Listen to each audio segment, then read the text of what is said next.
Hi, this is Mrs. Grove, and this is your digital art tutorial number 1, and you're going to learn how to manipulate layers and text tools and the paint tool, and you're going to make your own digital graffiti.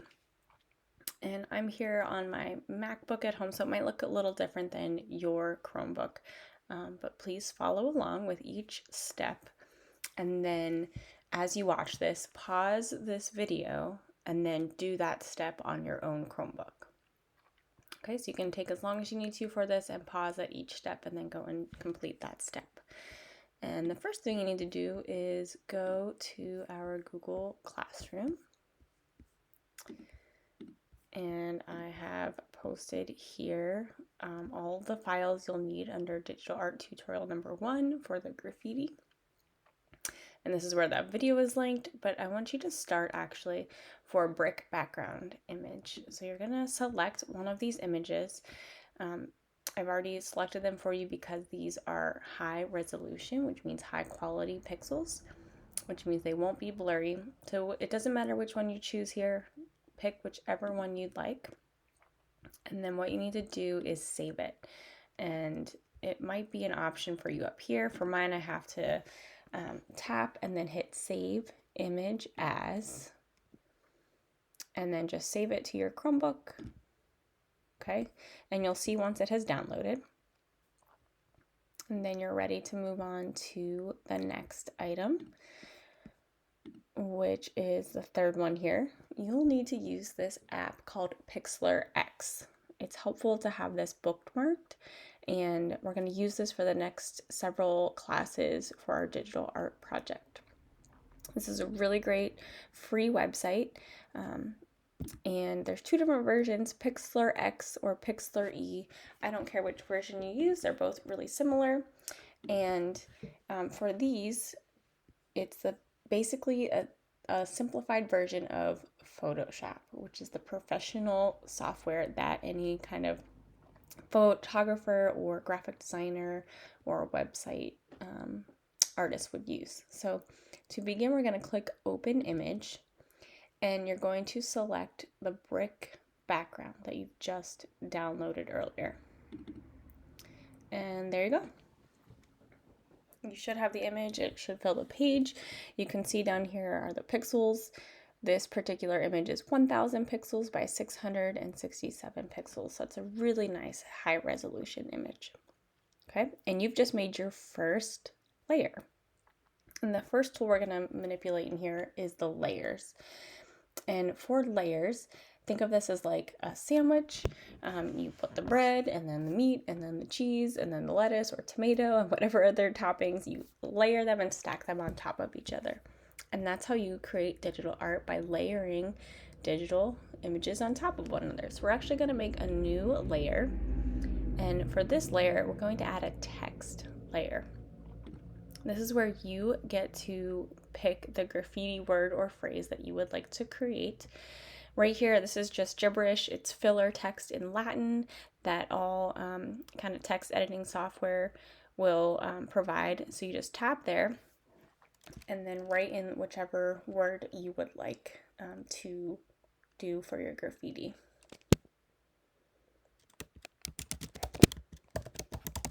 I'm just going to say BSMS rocks.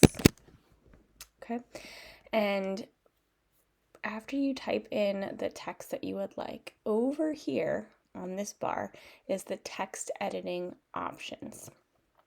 Each of these, and if you scroll down, each of these options can transform the text into ways that will make it look more like graffiti. So for the first thing, you can rotate it, tilt it any direction. I'm going to tilt it just a little bit to the side. You can also change the text. Now we're using the free version of Pixlr, so some of these fonts that have the crown here, that's a symbol that means that you can only use them if you purchase them. So we unfortunately can't use them, but you can select, there's like hundreds of different fonts. Choose one that you like and that looks like a sort of more graffiti style. I personally like this one a lot, or Bahrain, or even this Adios Amigos one. Okay, so just scroll through there and choose the font style that you like. And then for some more fun options, you can select the color. And in this color option, you can pick from several different versions. And you can even choose a gradient. Okay, but first let me make it bigger. So over here, you can increase the size of the letters. Make sure it can all fit on the screen. There we go. You can also move it to place it. I think the green is not quite how I want it. And I'm going to actually do a gradient, which is a more specific color option that you can pick. I'm going to go for a brighter gold just to fit our big spring colors here. Okay, and right now it doesn't look quite like graffiti, so we're going to keep doing some more editing. And one of the items that I'd like you to do, if you scroll down to the very bottom of the text editing options, there are some features that you can add a shadow. And within each of these, there's even more minute editing features.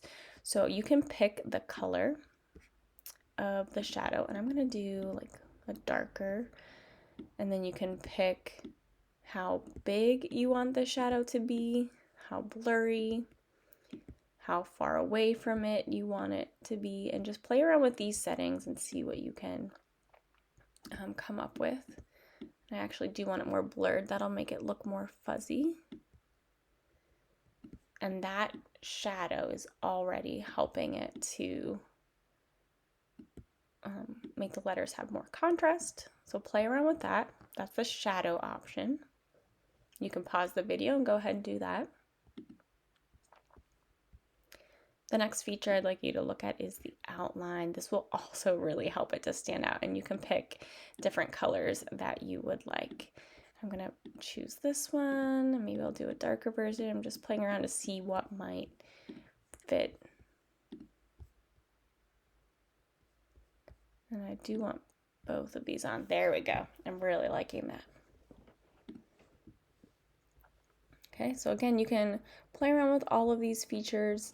You can also change the line spacing, the letter spacing. For graffiti, I do like to put them a bit closer together, just because when in typical kind of street art graffiti, letters do overlap a bit. There we go. Okay, I'm happy with that. And for the last step here, I need you to make a new layer. And this time I want you to make an empty layer. Okay. And then over here you can see how I can toggle and move the different layers back and forth. What I want is this text layer to be on the top, and whichever layer is selected in this blue highlight is the one that you use for when you're editing. That's the one that you're in. So if you're selected in this middle layer, that's the one you know you're editing, or if you're in the brick layer, that's the one you're editing. So whichever one you're highlighted on. But we want to click on the middle layer, so make sure you're highlighted in this one, and then come over to the toolbar here. If you hover over each of these options, it'll say what it does, and we're going to use the draw tool, or sometimes what I call the paintbrush tool, because within here you can pick different brush styles. So all of these are different options that you can do. The like preset one just looks like this, and you can see because we're in the middle layer here, it appeared underneath the text. If I would toggle that and move that up, it would cover over the text. But we want this to look like someone actually spray painted on this, and right now the white doesn't quite look like that. So I'm going to go back. If you hit Control Z, that is the undo button.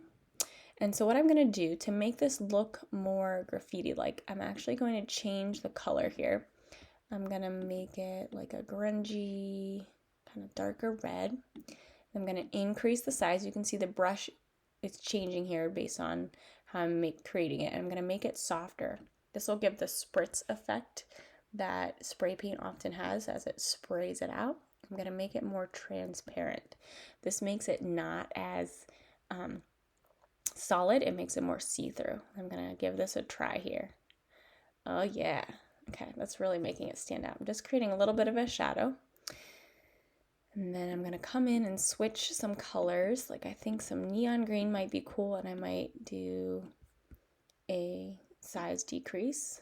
And then you can just kind of do the jagged lines to make it look however graffiti style that you'd like.